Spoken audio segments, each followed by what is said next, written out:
This Good Morning Northwest Morning Sprint is brought to you by Bill's Heating and Air Conditioning. It is now 6:53. Time to get you ready to take on your Thursday here with the Morning Sprint. Yeah, Sydney Charles with details on new allegations Congressman George Santos is facing. Destiny Richards live at the Inland Northwest RV Show with a sneak peek before doors open. But first, let's get to Mark Peterson telling us about fog and clouds that might cause some visibility issues today. Yeah, we're seeing some issues in some of the areas. And our First Alert Weather, and by the way, that First Alert Weather app is free and available in the App Store.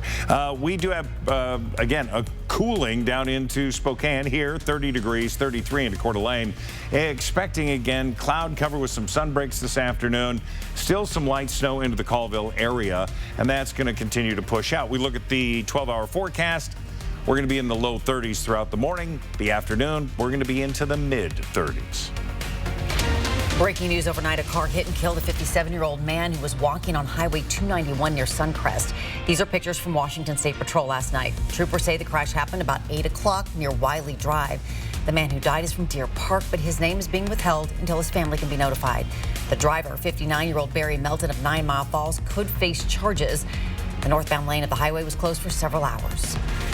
New York Congressman George Santos is facing new allegations of additional lies. This includes saying his mother is a 9/11 survivor and claims that he stole money that was meant for a veteran's dying dog. On a podcast in 2021, Santos said his mother's death was linked to debris from Ground Zero. But immigration documents provided to ABC News suggest that his mother wasn't even in the United States on that day. The freshman congressman is also being accused of using a different name to set up a GoFundMe to raise $3,000 for a veteran's dying dog, but the veteran says he never handed over the money. Santos has denied those allegations, telling reporters he has no idea who the man is.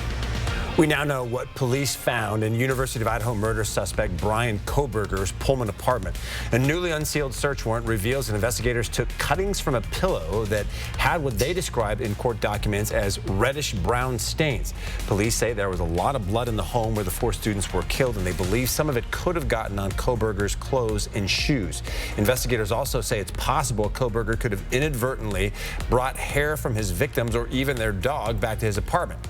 In Kohberger's apartment, police found a possible strand of animal hair, 8 other possible hair strands, and those pillowcase cuttings with the reddish-brown stains. To read the entire search warrant and a full list of what police seized from that apartment, find this story on KXLY.com. It was a scary day for some Bank of America customers. They checked their accounts and found their money was gone. It was a nationwide issue with complaints mostly involving the payment transfer service Zelle. Zelle is owned by Bank of America and 6 other banks.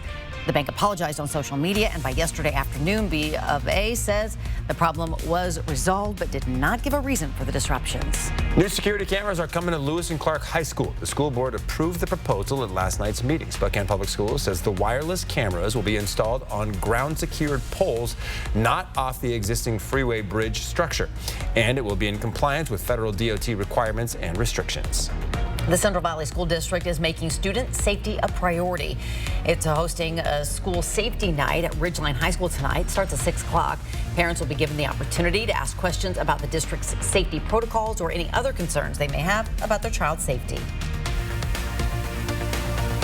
And today is the first day of the 35th annual Inland Northwest RV Show happening right here at the Spokane County Fairgrounds. You can see RVs just like this one up close and personal, walk through inside, talk to multiple dealers that are all local.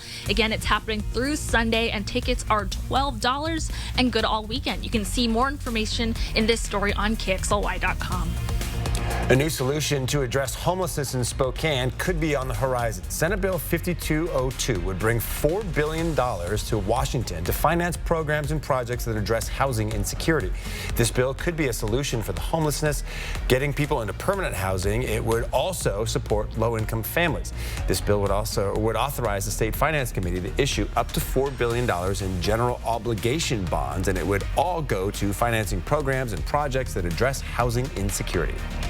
People in Lewiston are being asked to boil their water before they drink it or use it.